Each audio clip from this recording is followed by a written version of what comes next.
Oui, ça, je suis d'accord, je l'ai proposé pendant la présidentielle. Oui, puisque le ministre de l'économie, Éric Lombard, dit ce matin dans Le Parisien qu'il faut que la France passe à une économie de guerre. Est-ce que vous partagez ces propos dans la mesure où vous n'avez pas l'air de croire qu'une guerre sur le sol européen puisse arriver? Absolument. Je ne pense voilà, on peut rien promettre, évidemment, on ne peut rien dire, on peut tous se tromper. Mais en tout cas, je pense que, encore une fois, la menace existentielle n'est pas la Russie, mais est le Sud et le grand remplacement. Mais donc, il est inutile de passer à une économie de guerre? Attendez.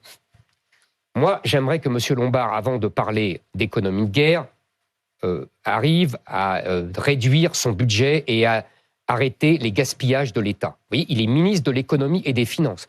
Monsieur Lombard a fait un budget aussi lamentable que son prédécesseur, c'est-à-dire avec plus de 150 milliards de déficit. Moi, j'aimerais qu'avant de s'occuper de l'économie de guerre, il s'occupe de ça.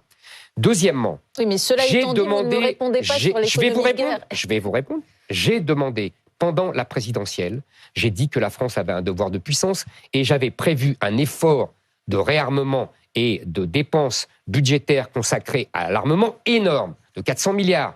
Donc, si vous voulez, c'est pas moi. Je vais pas, encore une fois, moi, je ne me gargarise pas de mots économie de guerre. Vous savez ce que c'est l'économie de guerre? C'est 14-18. Ça veut dire que toute l'économie est au service de la guerre.